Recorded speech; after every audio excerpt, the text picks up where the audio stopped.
So we briefly looked at an example over here where we try to do the dot product of V and W, and we realized that the dot product was 0, meaning they were orthogonal. Okay. Then we went on to the next concept, that was orthogonal bases. And we said that a base is a set of vectors that can span an entire vector space. Okay, then we said that an orthogonal base is a base where every pair of the vectors is orthogonal to each other. So if you have three different vectors, u1, u2, and u3, regardless of the pairs you make, so if you pair u1 with u3 and the dot product is 0, then we say that they are orthogonal. They are orthogonal bases. Okay, great. Then we went on to another concept, which is the orthonormal base. And we said that an orthonormal base is simply an orthogonal base, but every vector has a length of 1. So an orthogonal base where every vector has a length of 1. So orthogonal, which means what? The angle between the two vectors is 90 degrees, their dot product is 0, and each of the vectors has a length of 1, a magnitude of 1, or a norm of 1, if you remember. Okay. Great. So this is like a recap of what we did last week. Now over to what we'll be doing this week. As I said, though we have a lot to do, the contents are not really much. And I hope you'll be able to appreciate what we are about to learn. Okay. Please, can you all see my Jupyter notebook? Section 1, orthogonal projection. Can you all see it? Okay, sure. Let me enlarge it a bit.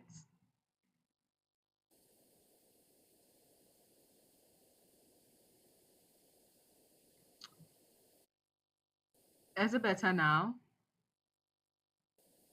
Oh, Charlotte, sorry, I didn't see your message.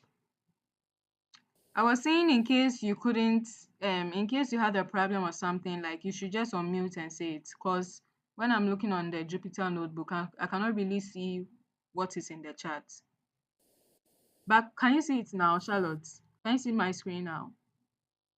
Please, can you all see my screen? Hello?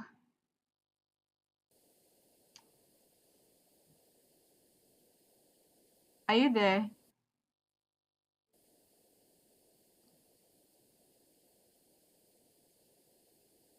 Please, can you see my screen? It's still small. It's okay, okay.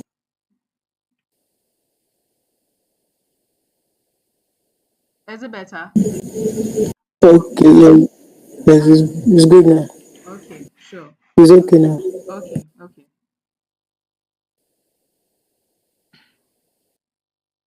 Great. So I guess I can start now. Charlotte, please, are you there?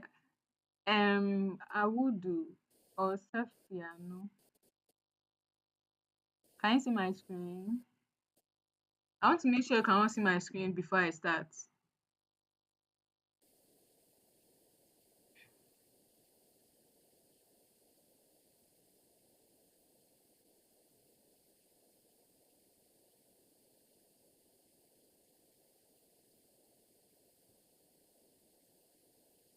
Okay, okay.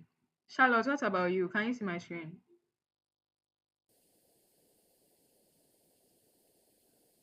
Okay, okay.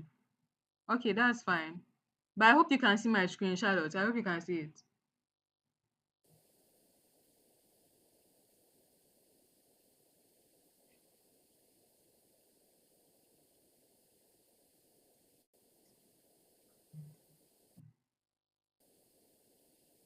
Okay, great. Then I think I can start now.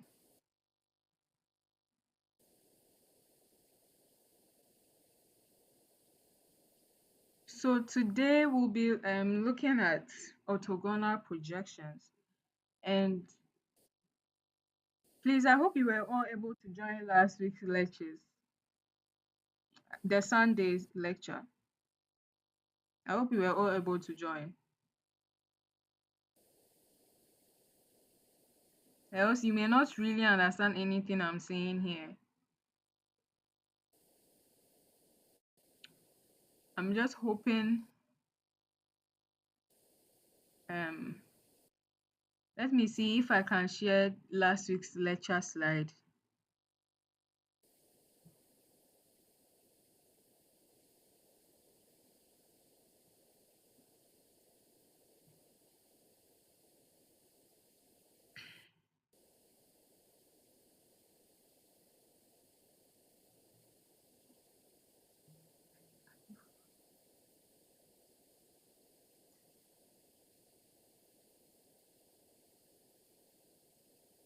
Please hold on.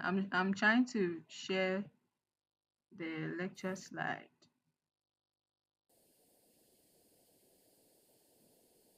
Okay. So at least you'll be able to follow what we've done so far.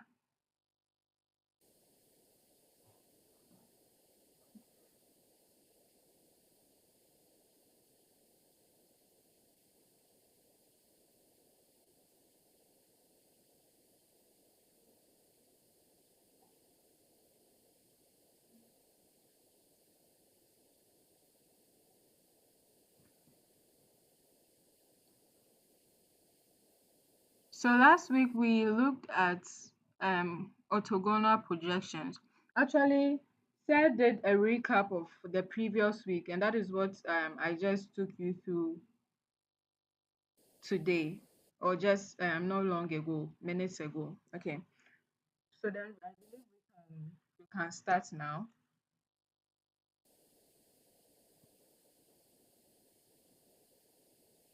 Okay.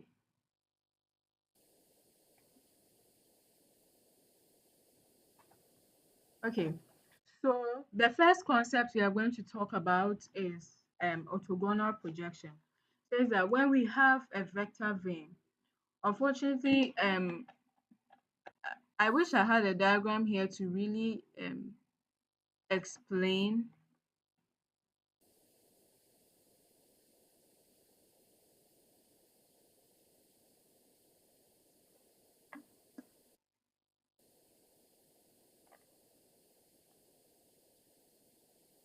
Okay.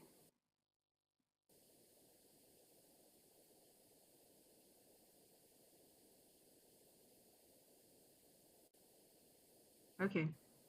So it says that when we have a, a vector vane and we want to project it onto another vector y, we are finding the component of vane that points in the direction of y. Okay. So I don't know if you remember the diagram in last week's lecture slide where um we had x, we had a straight line y. Okay. Then at some point on that same line we had an arrow xp. So we had y, we had an arrow xp. Okay. Then we had a perpendicular line leading from where xp ends all the way to the top x naught. And when you try to join xp and x naught, it gives you x. Okay. So you remember last week's lecture said if we want xp is the amount of x and y. That is the same thing we are trying to say here. So vane, vector vane. If we want to find um the component of vane in y, that is where orthogonal projection comes in. Okay. So it says that think of it like casting a shadow. If you shine a light perpendicular to vector y, and the shadow of vane or y is an orthogonal projection. I don't I don't really know if you'll still be able to understand what I'm saying. I wish I could share the lecture slide for you to show you the image, the particular image I was talking about. Please, I'm coming. I'm coming.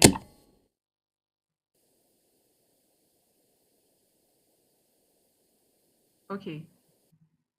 Um, I hope you can all see my screen, the lecture slide. I'm trying to show you.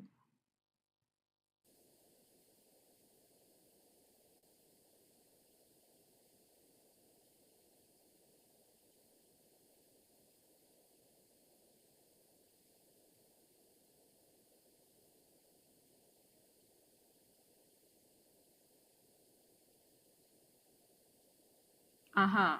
Here. Great. So this is what I was trying to talk about. Okay. So over here, this is the vector y. Okay. And we have vector xp running through, starting from the origin and getting to some point. And we have vector x naught, okay, which is perpendicular to vector vector y. Okay, that is what I was trying to explain to you right now. So the concept of orthogonal projection. This is basically the concept of orthogonal projection. So now back to the slide.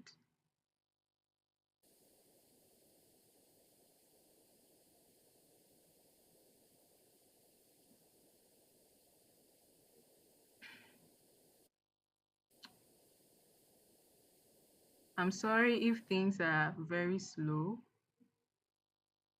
Okay, I believe you can see my screen. Okay, great. So that is all about orthogonal projection. Now we are moving on. It's like we are going deeper into the main concept of orthogonal projection. So it says given two vectors v and y, then the orthogonal projection of v onto y is this formula over here given to you over here. So we have, so if you remember last week's lectures, you realize that the inner product or the dot product of ny over yy was a scalar. You remember the case where we had xp being equal to cy. Okay, over here the c is the scalar, and we realize that the c was xy over yy. That is the same concept over here. Okay, so over the vein y and the yy, this fraction over here is a scalar. Okay, so that is just by the way. Okay, so in simple terms, you calculate the dot product of v and y, then divide it by the dot product of y and itself. So v, okay, v is the vector you want to project, and y is a vector you are projecting onto. Okay, in simple terms, you have v, you have y, v on y. That's what I'm trying to say. Okay, and remember I told last week, we said when you get this type of brackets, okay, it usually represents either inner product or dot product. Okay, sorry. Okay, so this gives us the part of v that lies in the direction of y. This gives us the part of v that lies in the direction of y. If you remember the lecture slide I just presented to you right now, we're trying to find the part of x that lies in y. This is the same thing over here. We are trying to find part of v that lies in the direction of y. Okay, great. So then we are moving on to some lines of code or some coding. Okay. So please, as I keep going, if you don't really understand the concept, you can let me know. Unless you unmute yourself, because if you type in the chat, I may not really see it. Okay. So we are moving on to the part, the quotes, where the quotes are. Okay. And remember, over the previous weeks, I've been saying to better understand what we are doing. Okay, especially if you're a beginner in Python, I would really appreciate it if you could look at Python list, a Python function, and a list comprehension. These are very easy concepts. Python is very, very easy to learn. So once you are determined to go over these concepts, then you'll be good to go. Okay, great. So we are trying to transform this formula over here. So we are trying to find the part of P that lies in the direction of Y. Okay, the part of P that lies in the direction of Y. That is what we are trying to find. So if you remember the lecture slide I just um, presented to you, we were finding the part of X that lies in the direction of Y, and that was XP. So over here we can say maybe the part of vein that lies in the direction of Y could be VP or something. Okay, just this is just by the way. Okay, great. And I've also said that the vein Y, dot product of vein Y and dot product of YY, this fraction over here represents a scalar. A scalar. Okay, and it makes sense if you really understand what is happening. Okay. So over here, remember last week we computed a dot product, and we said dot product is more like an element-wise addition, where if you have two or three vectors and you say vector v has element v1, v2, and vector w has element w1, w2. If you want to find the dot product of them, you take the first element of V and the first element of W, multiply it and add it to the second element of V and the second element of W. So that is what this code over here has been trying to do. Remember last week I explained, we said the len function, this len over here, is trying to get the dimension of your vector, dimension or the number of elements in your vector. Range over here is like, so let's say range of um maybe range of range 2 3. Okay, so it means we are trying to find the numbers, sorry, between 2 and 3. Okay, that is what range implies. So over here we say range, and if we have lane of vein, let's say vein has dimension of, so range of 2. Okay, do you understand? So meaning for I in range of 2. Okay, so when I is 0, when I is 0, what happens? When I is 1, what happens? When I is 2, what happens? Okay, and that is what is we did over here. I remember what we said, what we've been doing when we have vein this, what it means. When you have W this, what it means. It means we are trying to grab the first element of the vector V or the first element of the vector W. Okay, great. So this is the function um, we will use to compute for our dot product. Okay, the dot product of V and W. What is trying to do all these things we've been talking about. Then we have this over here. It says that DEF of project onto. So we are trying to find the projection of V onto Y. Okay. So this is the function. Okay. It looks a lot, but it's quite simple. So it says the first thing we'll do is the numerator. What? Calculate the dot product of V and Y, which is true when you look at this formula over here, right? So the very first thing you do is to calculate the dot product of V and Y. The denominator calculates the dot product of y and y. Okay, then what? What does the scalar become? You remember we said that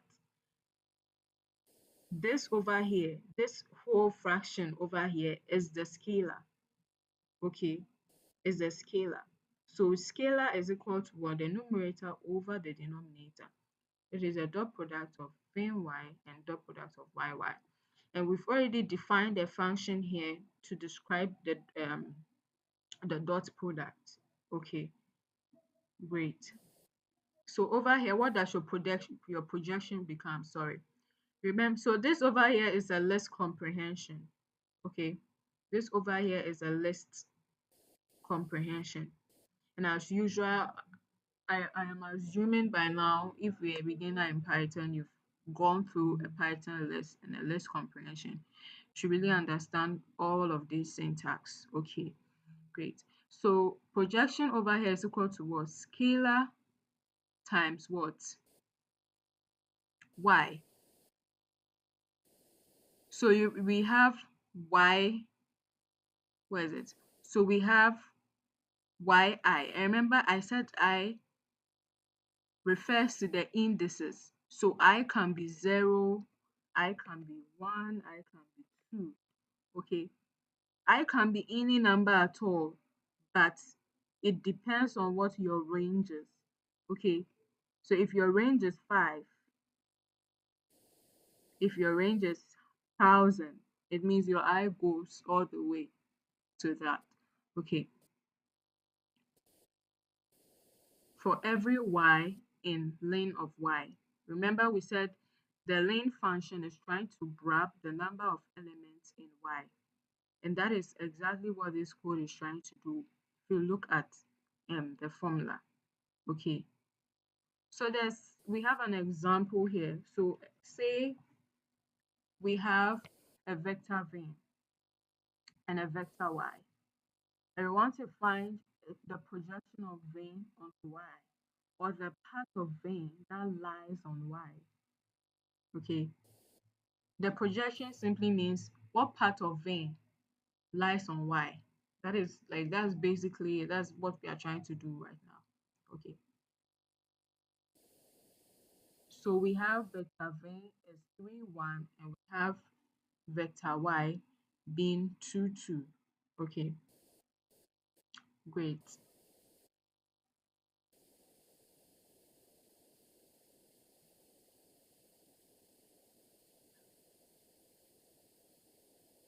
Okay, so over here, you realize when we did the projection, so the projection of v onto y, we got 2, 2.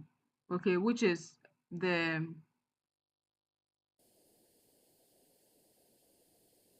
that particular vector.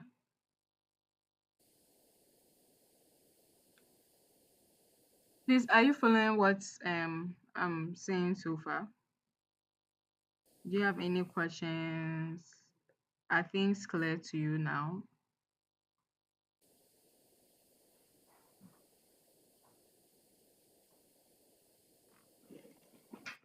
Hello?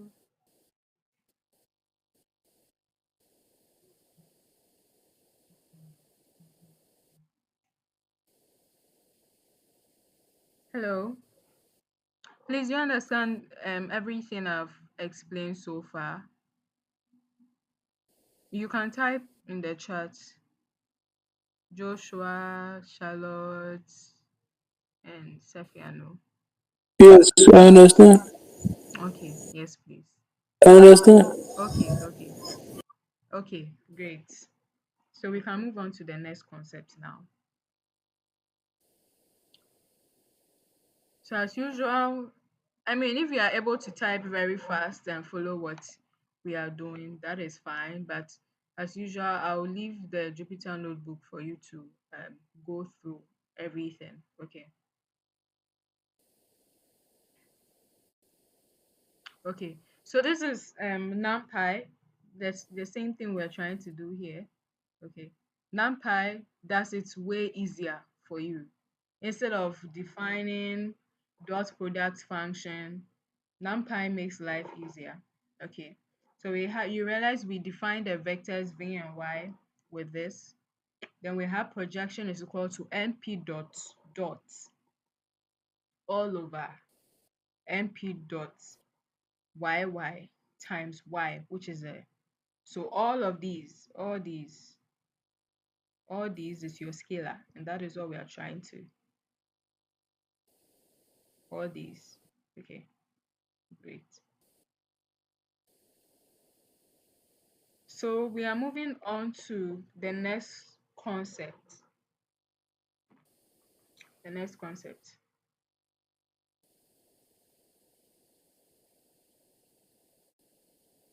Please hold on.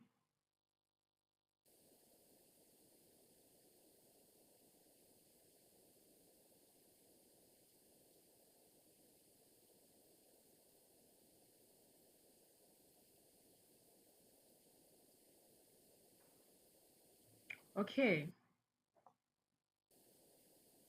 So the next one is finding the orthogonal component. Remember what we said? We said if two vectors are orthogonal, it means the angle between them is 90 degrees. If you remember the lecture slide I shared with you, remember there was one orthogonal component, x naught. Remember, we had x, xp, x naught. X naught is that orthogonal component, and that is what we are trying to find. So, like, I mean, this equation looks kind of, should I say, confusing or scary, especially if you haven't gone through the lecture slides, or if you don't really understand what has been done the previous um weeks. Okay, but that x naught, that orthogonal component, that is what we are trying to find. So that part of vein that is perpendicular to y. Okay, so this is the formula over here. So vein, and usually this symbol, the symbol you see beside a vein, okay, this symbol, sorry, sorry, the symbol you see beside a vein means perpendicular. Okay, and that's what we are trying to find. We are saying to find that orthogonal component, to find that x naught that you saw in the slide. Okay, that x naught is, remember we said that x naught is equal to x minus xp. You remember where x is, remember where xp is. Okay, that is the same thing we are trying to do here. So let me say maybe vein naught is equal to vein minus vein p. Okay, that vein p is what we found initially. That part of y that lies in the direction, the part of vein that lies in the direction of y. Okay, I hope you all saw the lecture slide, because if you saw it, you'll be able to understand what I'm saying so far. Okay, so that is it for this, trying to find orthogonal components, the part of vein perpendicular to y, that particular x naught that we saw in the lecture slide. Okay, great. So over here, you realize we made use of projection of vein onto y.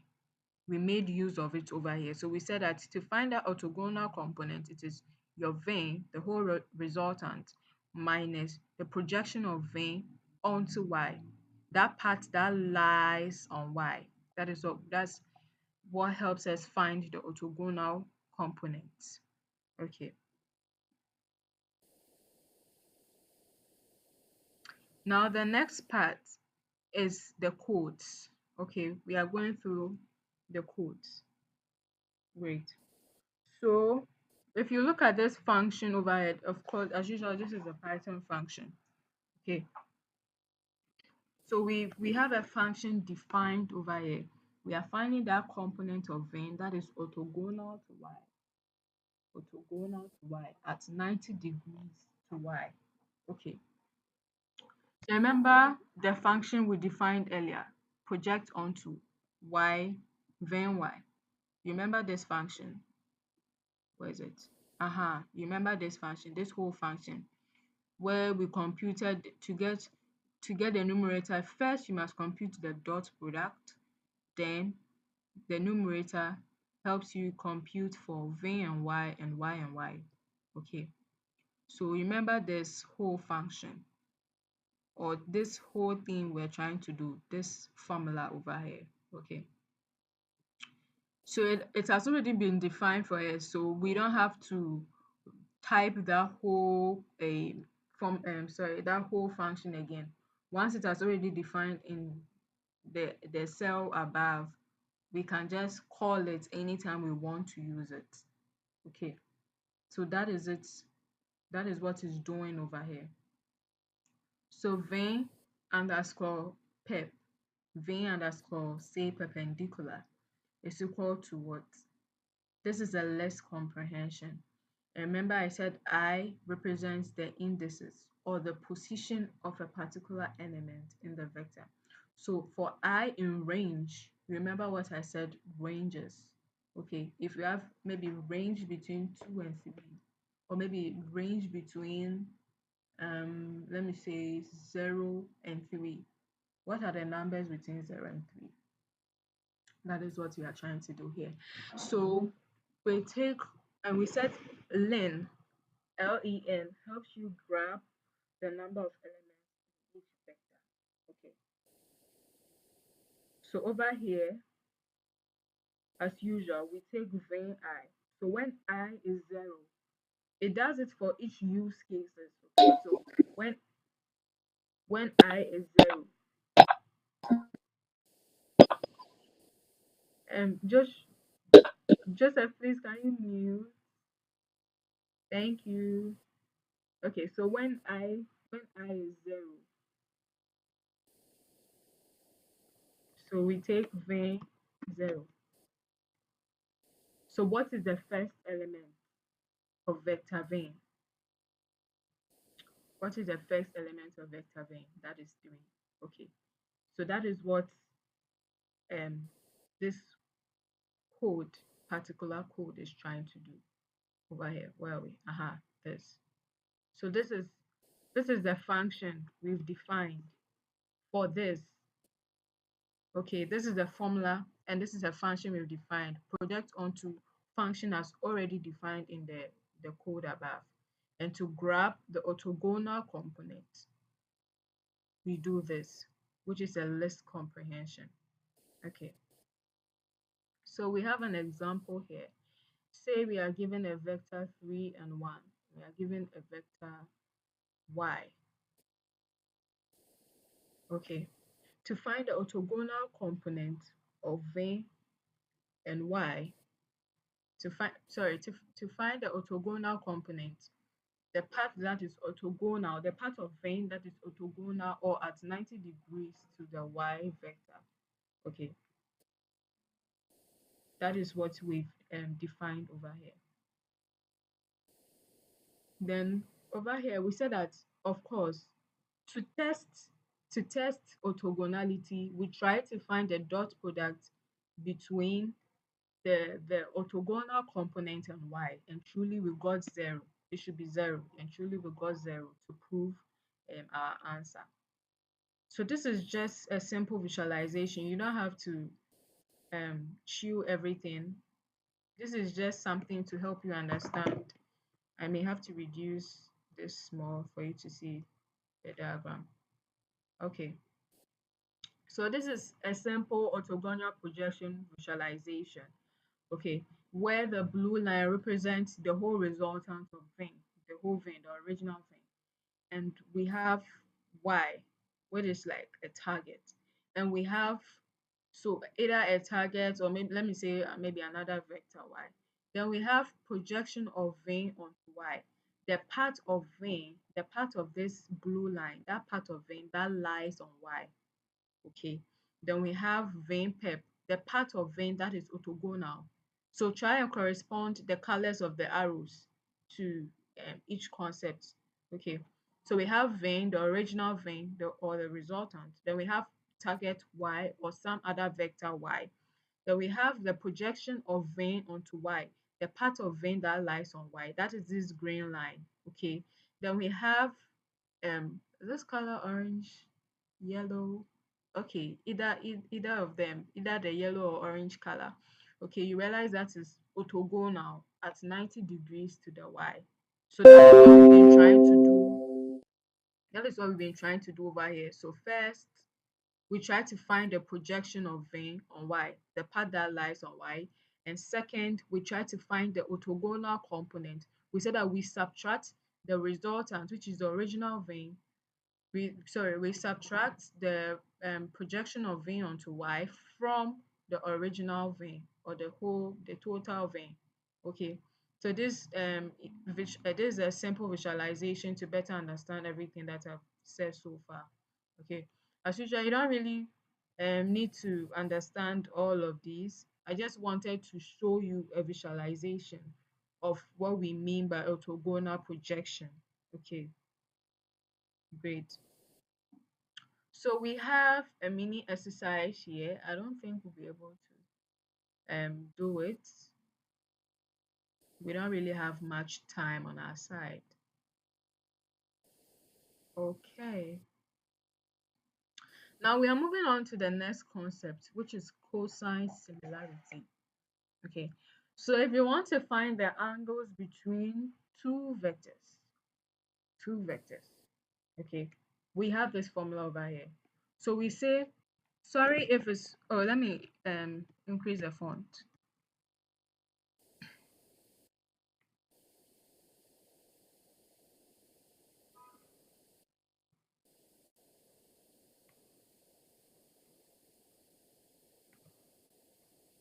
Okay. So we have this formula over here. So we say that cos alpha, where alpha is an angle, is equal to what? The dot product of x and y all over the magnitude of x times the magnitude of y. Okay. This term is our cosine similarity function. Okay.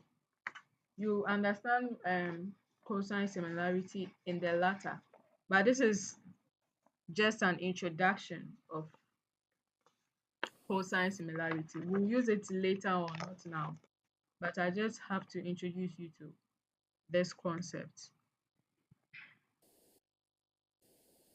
So these are just some helper functions to calculate for. Please, does anyone have anything to say? Okay, let me continue. So these are just helper functions. Stephen, please can you mute?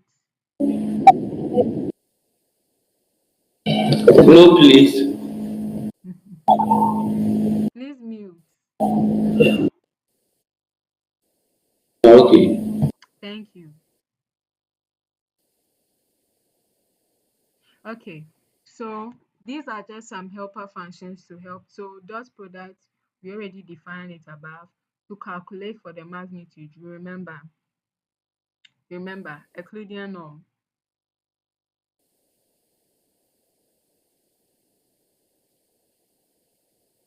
I'm coming. I'm trying to show you the Euclidean norm formula.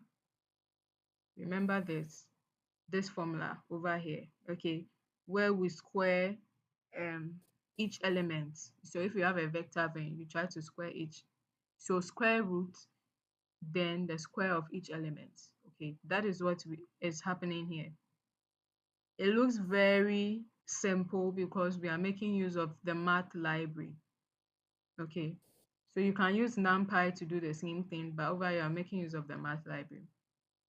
And then we have the cosine similarity. Okay, so this over here is the same as this formula.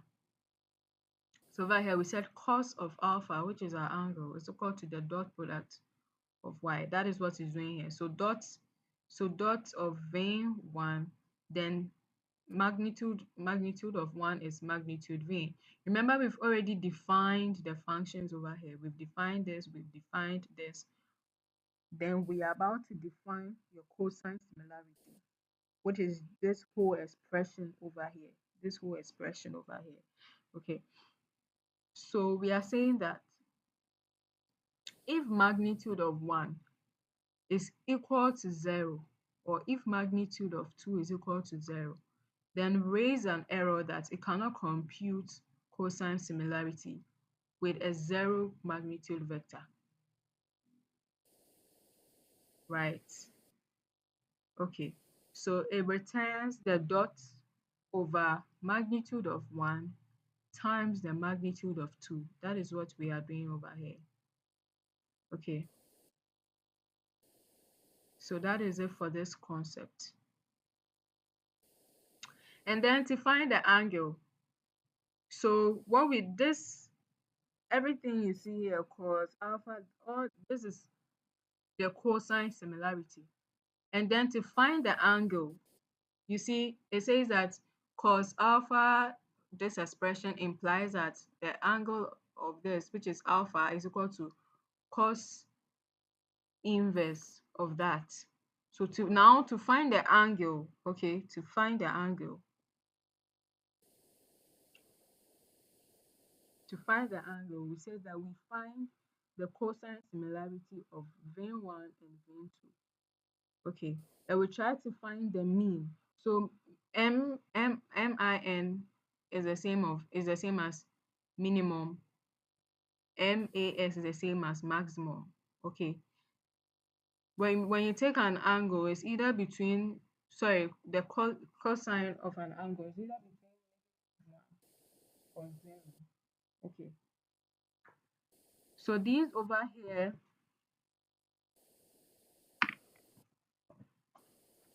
please hold on.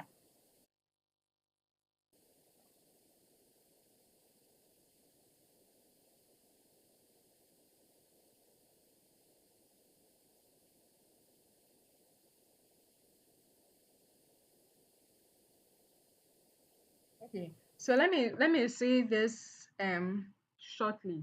Okay, so the cosine similarity of vein 1 and vein 2 returns a value between -1 and 1. Remember, I already told you that. Okay, so if we have a value of 1, this is just like, let me say, just by the way, or maybe something you should know. So if you have a value of 1, it means the vectors point in the same direction. Okay, if we have a value of 0, it means they're orthogonal. This is with cosine similarity. Okay, and if it has a value of -1, it means they're in the opposite. Okay, great.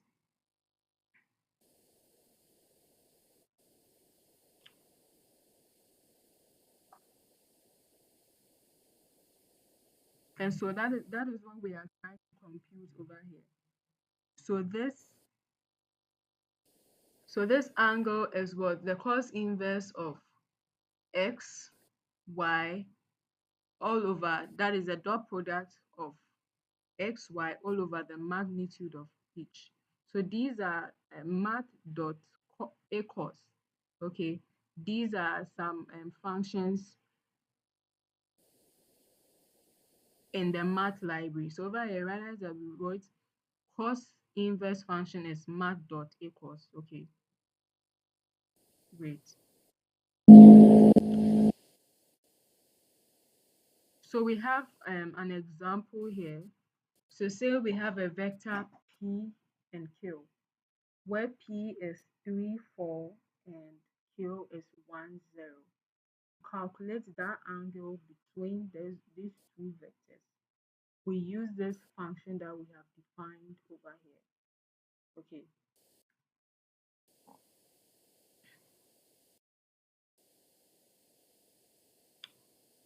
So, and you remember last time I told you the dot 2f refers to decimal places.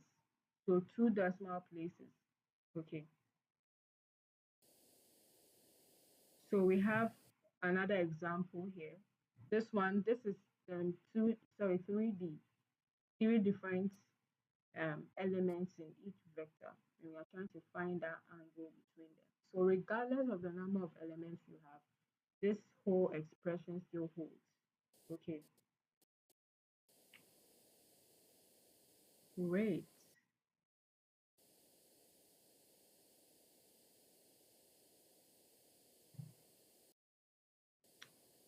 And please, is everything clear for now? So we are moving on to section 2. That is our last section for today. But is everything clear till now?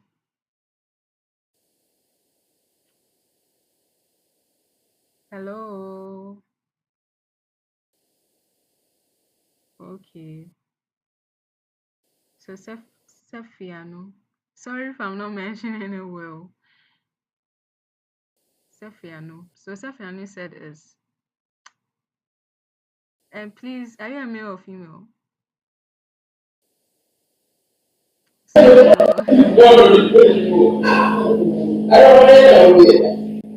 oh, okay, okay. So he said he understands. Thank you for letting me know. I was just curious.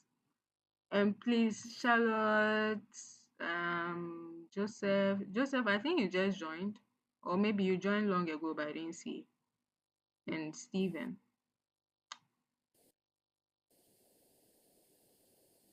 We are moving on to the complex parts of this whole course, I guess. Yeah.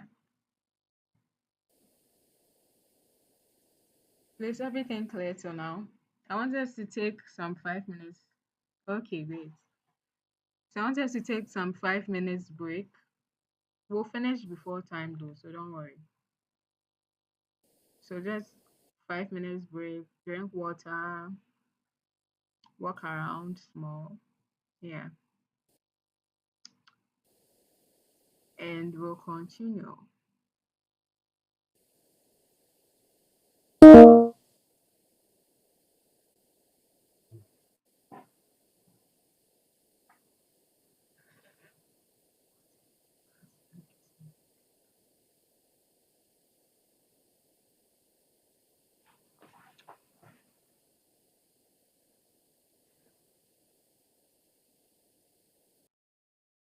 So I think time is up. Yeah. So we're moving on to the second and the final section.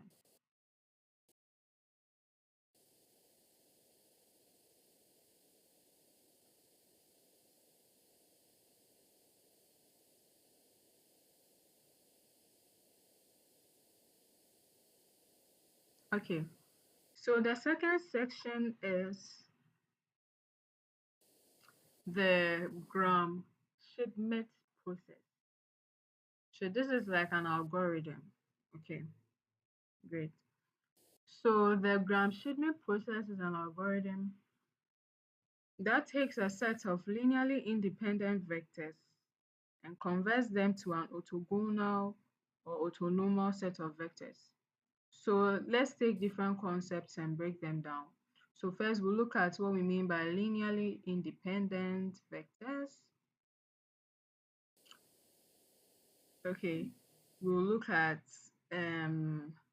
orthogonal, what we mean by orthogonal. I know we already know, some of us already know, remember. We'll look at what we mean by autonormal, sorry. Okay, so let's do a quick recap. I'm sharing our previous slide with you. Great. So we have an example here. So we said that for a linearly independent vector, okay, when you have a set of vectors, say v1, v2, and v3,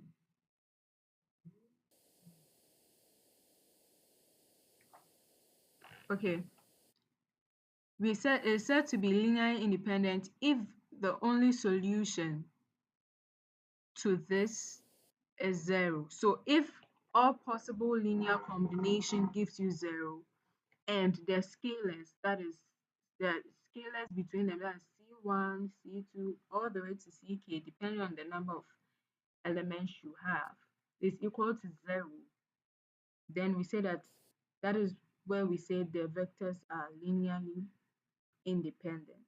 Okay. Then the next concept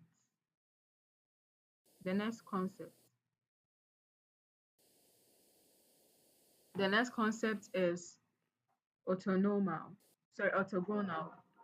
And we've said it over and over again. We said orthogonal means the vectors are perpendicular, meaning the dot products are zero. And also orthonormal, where it is both orthogonal.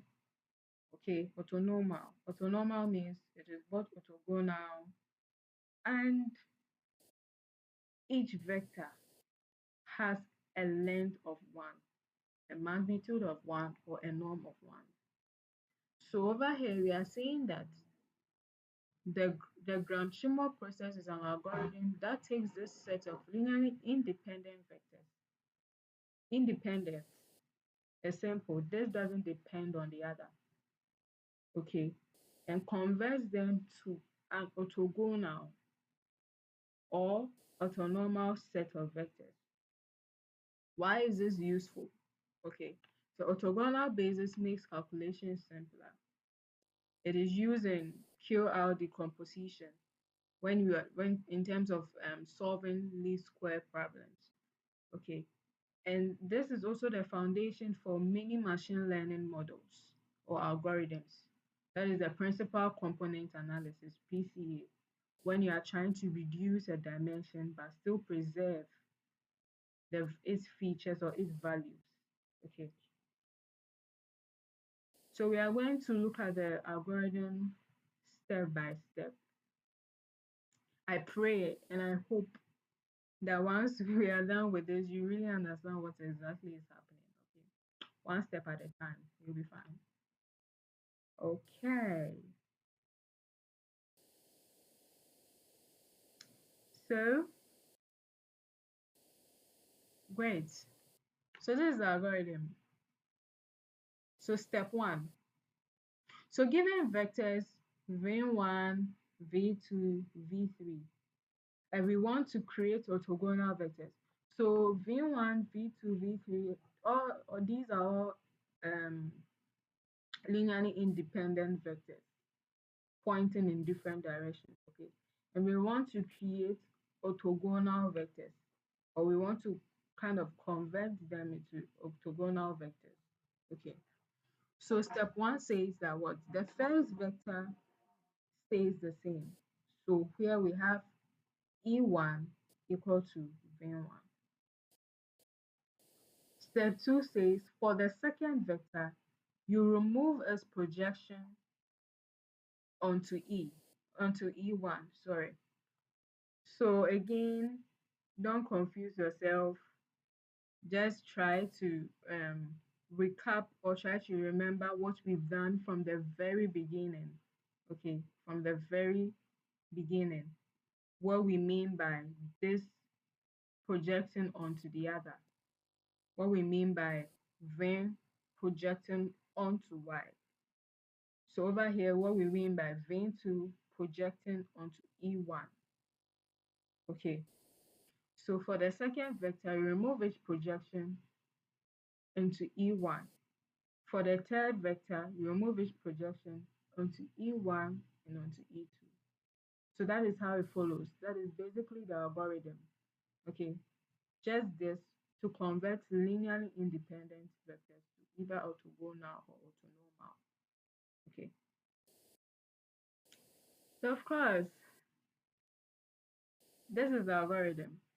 Okay, and as times goes on, as if we go deeper into if you go deeper into machine learning, or if you um if you become advanced in machine learning, you understand what we mean by PCA.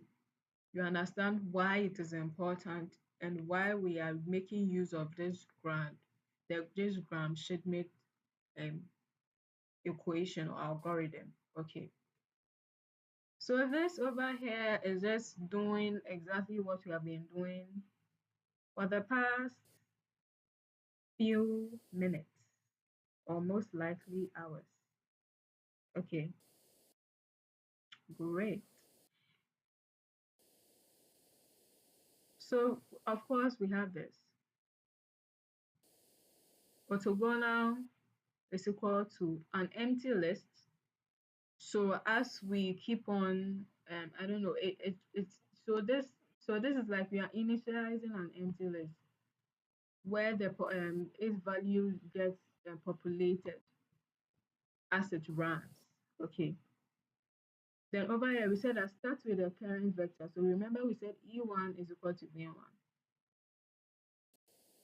Then subtract projections onto all previous orthogonal vectors. Over here, of course, everything might look how do I say it? Is scattered the right word? Everything might look confusing, but this is just basically what we've been doing in our previous slide. Okay, this is basically what we've been. No, sorry, this is what we have been doing in the previous cell. Okay, the cells above. That's what we've been doing. Okay, so as usual, subtract the projection from the current vector. Orthogonal dot append. Append means keep on adding. Okay, so if you have one and maybe okay, so you have a list that contains an element 1 and you want to add element 2 to that list so that it becomes 1 2. That is where append comes in. So you have a list 1, you want to append another element. That is the meaning of append. You want to add another element to the element you already have in your list. Okay, so this over here is an example. We have, say, vector v1, vector v2. We are saying they are linearly independent. Okay, so we have vectors this and this. So to calculate, so we say this is the original vectors. Okay, and this is the orthogonal vector. So we've converted this original vector to orthogonal vectors using this equation, this branch Schmidt algorithm. Okay, and that is what it tries to do here. And of course, E1 dot E2, the dot product is 0. Of course, we've converted a linearly independent vector to an orthogonal vector. As usual, we've said it all over times and times again. Orthogonal vectors is where the dot product between these two vectors are 0. Okay, great. Now we are going to creating an orthonormal base. Remember what orthonormal is? Orthogonal, it is already orthogonal and it is also at an angle of the angle separating both, okay, is 90 degrees. Great. So as usual, we have some functions here. Okay, so it says to make the bases orthonormal, that is orthogonal and having a magnitude of 1, we simply normalize each vector. If you, I don't know if you remember, I'm coming. Let me get it in the other slide for you. This formula. Where is it? Where is it? Where is it? Where is it? Unit length. Unit length. I hope you can all see the slide. Okay. So this is another formula. You remember we looked at. Okay. So if you want so we are saying that unit vector is simply a vector whose length is equal to 1. So assuming V is a non-zero vector, then its corresponding unit vector is given by this. So we are saying to find your unit vector is equal to the vector over the magnitude of that vector. Okay, so I wanted you to remember this particular formula. Great. So that is what is happening here. That is what is happening here. DEF normalize then convert vector towards unit length. Okay, so we try to grab the length and we say that x, which is a vector over the length, trying to get the magnitude. Okay, then we have the grad Schmidt orthonormal. Okay, so first apply the grad Schmidt and normalize to create an orthonormal base. If you remember what orthonormal is, if you remember what base is, okay, great. So orthogonal is equal to what? This. Then we convert this orthogonal, we convert this orthonormal, we grab this orthogonal and we convert it into orthonormal by normalizing it. What do we mean by normalize? This, the formula I showed you. Okay, we are trying to grab each unit length, each unit vector, sorry. So we have an example here, say vector 1, vector 2, okay, and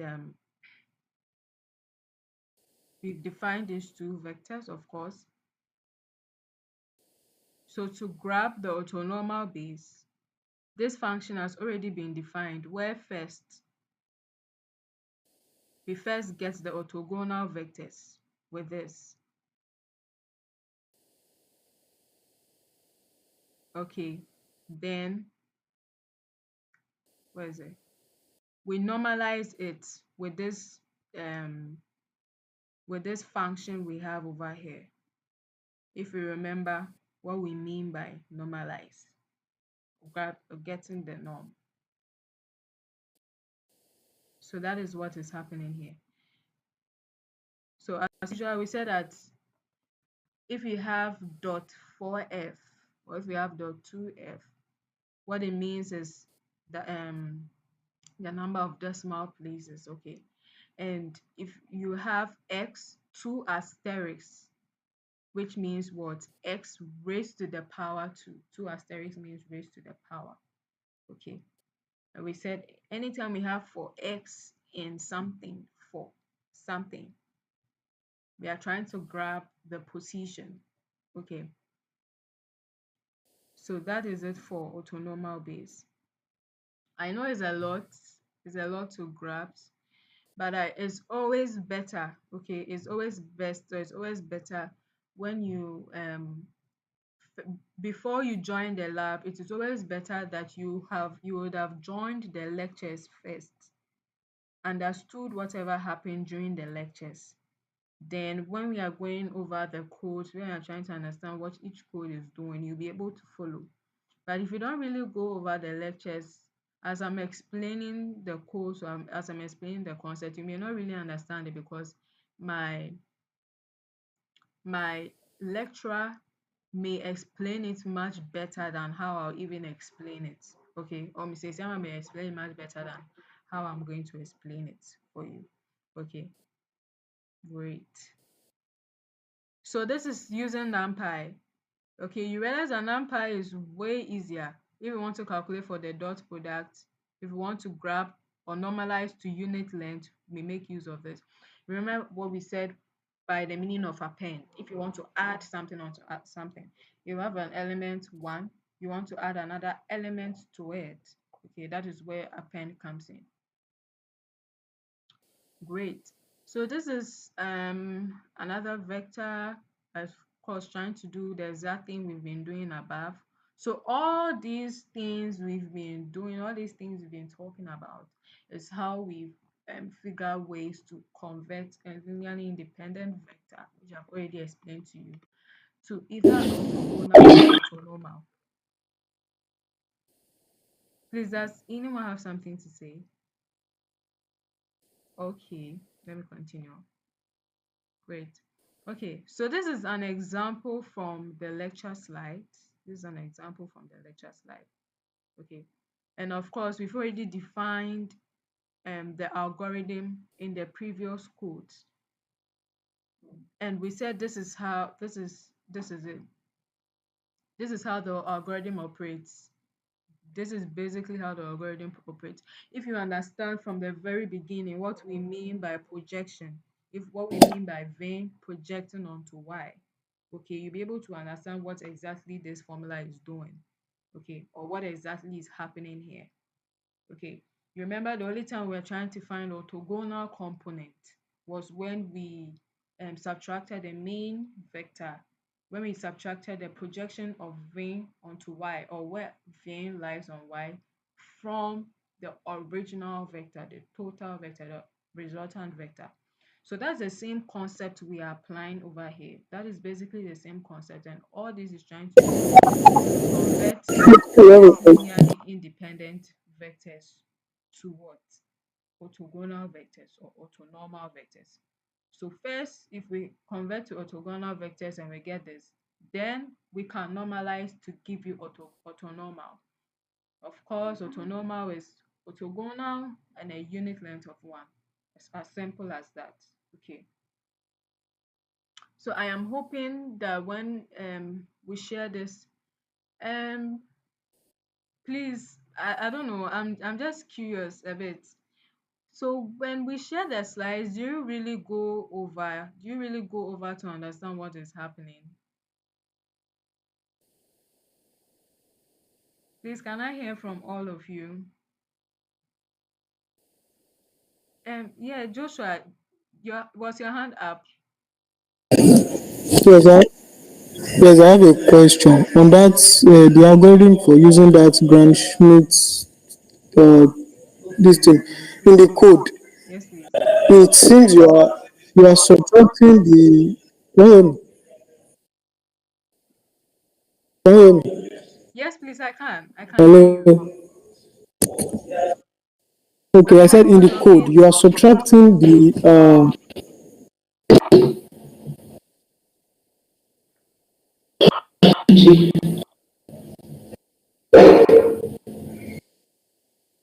Hello. Is it possible Hello. for you to talk? Okay.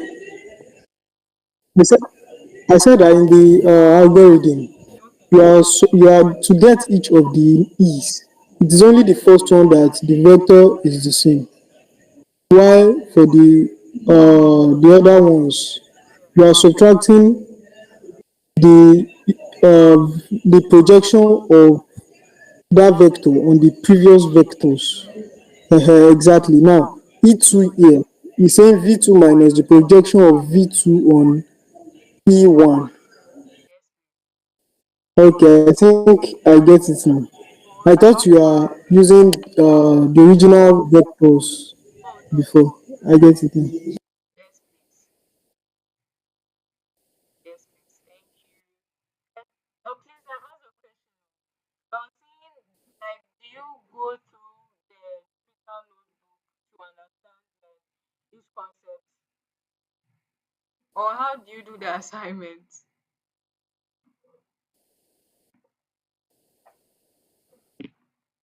Because it's really best you Yes, understand how. I used to go through the notebook, and I also used to try and use other resources too, Yeah. like other resources that talk on the same. Oh, okay. Okay. That's good to know. Charlotte, Sefiano, Stephen. Do you guys go over the notebook? Okay, well, time is really going, so let me just say this quickly. So, okay. So, okay, great. So I really advise that um you go over the notebook. I know it's a lot, and I know we are learning new concepts. Some of us already know them, some of us don't know them at all. But I mean, like,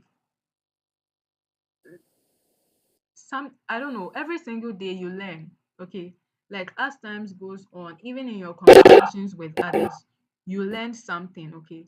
So, like, what I'm trying to say is, please don't join the class or don't join the labs and go and sleep without really going over the concepts, okay? Because you have to understand what is happening, else it will get to like when you're deeper, or when you're learning machine learning much better, or if like you're entering into machine learning, okay, and like you will talk about the product and you don't really understand what exactly is happening, okay, it's like you've forgotten completely what we did, okay. So I'm just advising that if you're a beginner in Python is very easy to learn. So go over Python list, go over a Python function, go over list comprehension. These are the three main things. Okay, these are the three main things. Okay, that is if you're a beginner in Python. If you're immediate to, I mean, it's a plus for you. You can go over. If you have time, you can type the codes all over just to understand what exactly is happening. Okay, and please try and join the lectures. Okay, please try and join the Sunday. Or even if you are not able to join, please try and watch the recording so that the following week when we are going over the labs and I'm explaining, you will not be lost or you not understand everything I'm saying. Else it will be a waste of your time. It will be a waste of your time if you are joining the lab and you don't understand anything I'm saying because you didn't join the lectures or you didn't watch the recording. Okay, so this is just by the way. I'm just advising, and I'm hoping that during the week, I mean, we are all busy, all right, but it will be great. I mean, I'm not saying depend on artificial intelligence. I'm not saying depend on ChatGPT, but I mean, we've gotten to the stages or levels where we can even use ChatGPT to learn. So you could either upload a notebook, let it go through line by line, explain things for you to understand, and also type the codes and try to understand what exactly is happening. And this will really help, especially if you're a beginner in Python, so that you know what Python programming is about. Okay. So this is just by the way. And this algorithm, of course, is just applying what we've done. So from projections, linear independent, orthonormal, this is just an application. And that is what all of this code is trying to do. So over here, you see that the codes look a lot. You don't really understand what is happening. But trust me, if you decide to sit down, go through, go over, you'll be able to understand exactly whatever is doing. As long as you understand the formulas, you have the formulas, you understand how they work, you know what finding unit length is, you know what normalizes, you'll be good to go. Okay, so that was just by the way. Okay, great. So as I said, this is the second section. We have something okay, we have something small here for us to look at. Okay, so remember the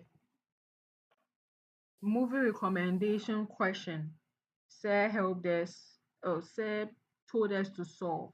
Okay, they said that when we calculate the cosine similarities between movies A, B, and C using only pure Python to calculate to understand mechanics. So this is the goal. You say Jessica Martins liked the movie of feature 1-3. So if you have so if she liked this movie A and you have movies B and C, which movies are you going to recommend to her? Are you going to recommend B to her? Are you going to recommend C to her? Okay, and that is what we are about to do. That is what this code is about to do over here.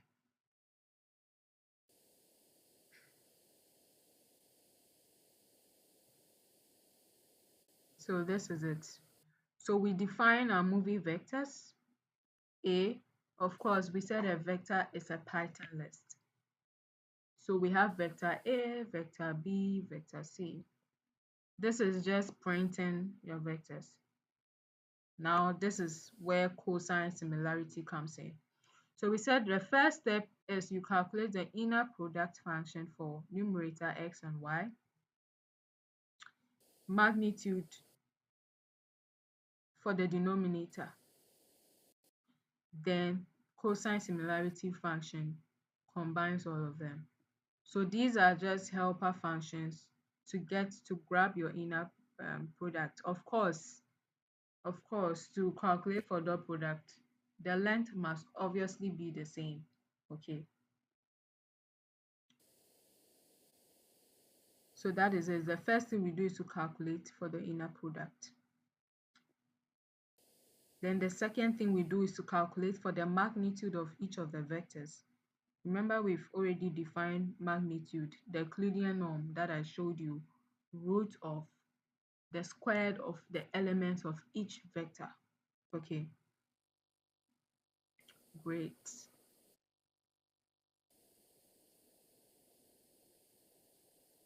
So yes, that is what we defined. Remember, we defined cosine similarity earlier. So that is what we've done over here. So this formula, what is it? This cos xy, that is what we are trying to do here.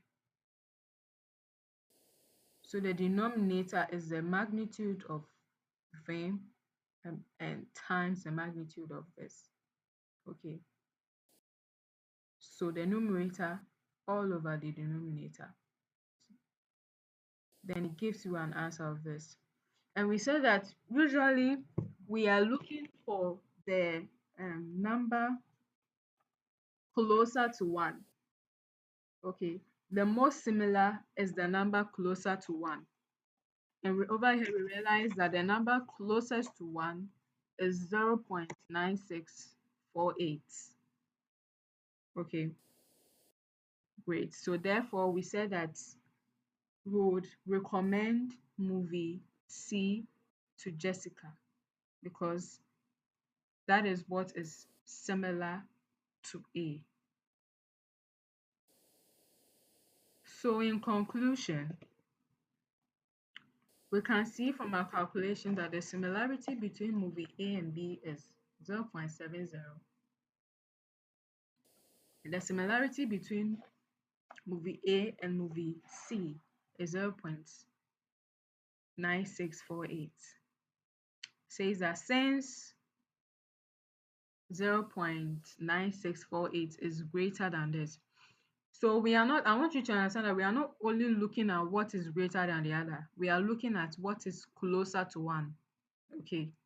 Of course, that's okay. Of course, that could also be a factor, but we are looking at what is the closest to 1. Okay, great. So this is like, should I say a key takeaway?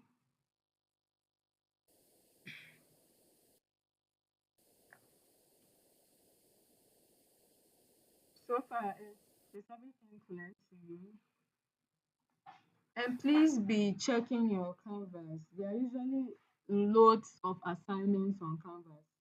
Okay, you may not get Mr. Siama or the TA to tell you you have an assignment to do. As long as like it is you check the assignment section and you see something there, then you should work on it and submit. Okay.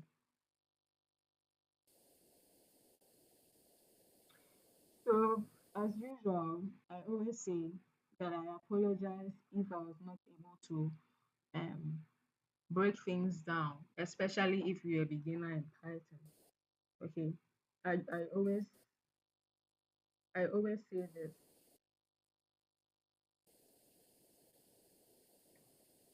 but I mean that's what makes it a learning experience. Okay.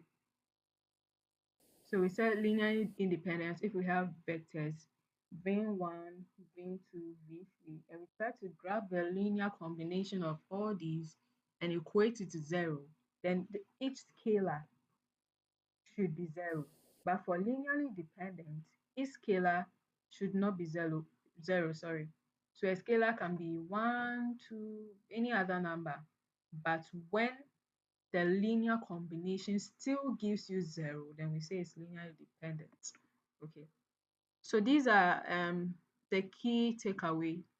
And we tend to understand that all these are useful for machine learning, specifically principal component analysis, which helps in reduction of dimensions when while preserving, okay, the value of its features.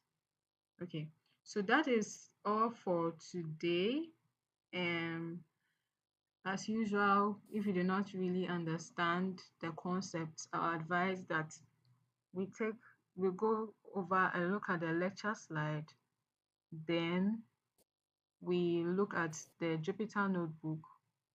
If we don't understand any particular part of the code, you can search on the internet, you can um, ask or get assistance from all these AI assistants. You know, just put in the effort, okay? Just put in the effort.